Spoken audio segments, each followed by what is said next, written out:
each other and we didn't see limitations around us. When you look at me, you see me as I am today in front of you, but what you don't know is the emotional and the physical and the accessibility and the energy that it took for me to get here in front of you. And I could say the same about you. I don't know where you came from, what you're like, what you don't like, what your attitude seems like, but I look at you with my eyes and I open with my heart. Now let's think about this. What if we removed all of those limitations around us, those boundaries, and we were just people just trying to get by, trying to help each other out, happiness? I want to start with my version of what I call perseverance. And perseverance to me means moving in a state of grace at a continuous motion, despite challenges or obstacles that you might be facing to achieve success. Now, to me, this word, perseverance, is my life. How can you say that your life is in one word? I do. Every day I have to get up and I have to look for devices on the floor just so I can be mobile. By the time I get ready in the morning with the shower and everything, my hands are already red, blistered. I'm still ready to go because I'm excited and I can move and I can get places. I want to tell you a little bit about myself. I was born with a disease called sacral agenesis. There's only 25,000 of us that are surveyed to have this disease. I actually think there's a little bit more than us, but not many know that this is what it is.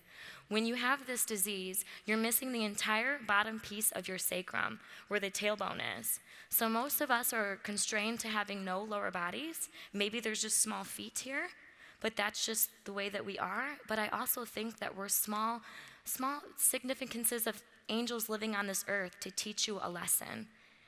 So, my biological father was an abusive alcoholic, okay? And my biological mother was a drug addict. Two people that should not have decided to have me, but look, you wouldn't see me today if I didn't persevere through that, correct? So on November 2nd, I was born in Traverse City, Michigan, and the moment I was born, I was air shuttled to the University of Michigan Hospital in Ann Arbor to have life-threatening critical treatments. You can see me over here in what was an incubator, someone that you had to stick your hand in a glove just to have human touch. So my biological parents didn't want to have anything to do with this physical burden, so they put me up for adoption. They put me and my two brothers up for adoption because what was about to come for me was going to be a warrior, but a challenge for them. So that was the first seed that was planted into me was not feeling wanted, feeling undesirable because I had something wrong with me, that the people that brought me into this world didn't want anything to do with me. That was the first seed. While I was growing up, I would visit with doctors weekly, and they would tell me, you're going to be constrained in a wheelchair. That's just the way that your life is going to be. You're going to have to accept that you're going to be like that, and you're not going to be able to move your body from the top to the bottom. And I just thought that was the first time I thought, no, there's no way that this is gonna happen to me. Just because it's not happening today or overnight doesn't mean it can't happen tomorrow. So I started doing physical therapy. I started wearing full body braces. I started doing all these things to my body so that I could be stronger and stronger as a child. My parents now are my grandparents, and they adopted me and my brothers. My mom would make me wear shorts in public, and I hated that because people would look at me, and they would look at me like crazy, and I felt ashamed. Like, why are they checking me because I'm so different? This isn't cool. Like, what's happening? And my mom would turn to me and say, it's because you're beautiful. That's why people are looking at you. So that was the first seed planted in me to be confident with who I am and start looking at people with my eyes and my heart.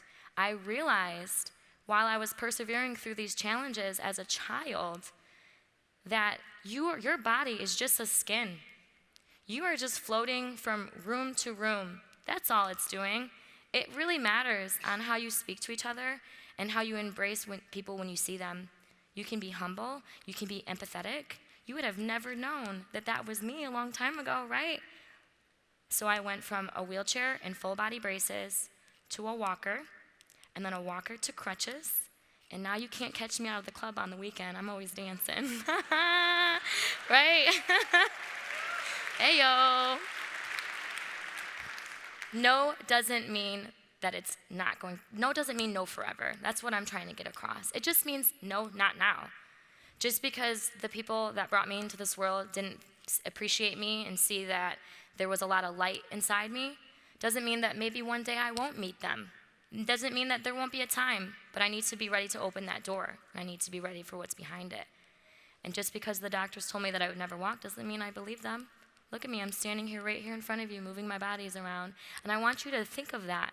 If you don't have something in this moment, it doesn't mean that it's not going to be possible for you if you visualize it, if you envision it.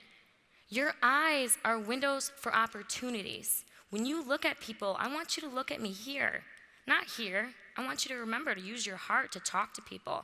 Do you need help? How's your day going? How are you feeling? I want everyone to do something for me right now. I want you to look to your neighbor on the left. Look at your neighbor on the left, in their eyes, please. And I want you to, okay, now switch. Look to your neighbor on the right. Okay. There you go. And don't you feel more connected now to the people that are sitting around you? You shouldn't have to feel that there's a disconnect or a boundary that limits you from the people that are around you. Now that I've experienced all of these things, I'm able to share these stories with you. Every time there's something going on in my life, I just think it's supposed to be another obstacle that I'm supposed to overcome because my life has never been easy. It has never been a day easy. But you know, I'm embracing that I'm smart, I'm pretty, I can move around, and I can get to where I need to go. And you should also think of that in your situation. The things that are around you, what are you grateful for? What are you humble for? Is it really worth it to get upset over that thing? It's not. If it doesn't matter 5 years from now, it shouldn't matter 5 minutes from now. Hell yeah, okay. It's all right, let's whoop, whoop, whoop. There we go, yeah. If you envision it, that means that you're already preparing your future. Like, hey, I want to go travel this place. I want this one job. You're already envisioning it. But if you visualize it, how am I going to do it? How am I going to move around? How am I going to get off of these things? One step at a time, right? Thank you. I want to challenge yourself, and I want you to challenge yourself, and here's why. I was able to get out of a completely situation where I wasn't able to move my body. Now I'm traveling the world. I've been to 36 countries in 4 years with my Chihuahua. We do this together. And that to me is amazing. And that just shows if I can do it, then you can do it. So this last survey before I close the show, I want everyone to put their hands in their lap, close your eyes. Raise your hand if you have a physical disability, whether that's a wheelchair, a cane, crutches. Raise your hand, please. Okay, keep them up. Raise your hands if you have an internal disability, emotional, anxiety, depression. Raise your hand if you have an invincible disability, diabetes, Crohn's disease. Okay, open up your eyes and look around the room. Thank you.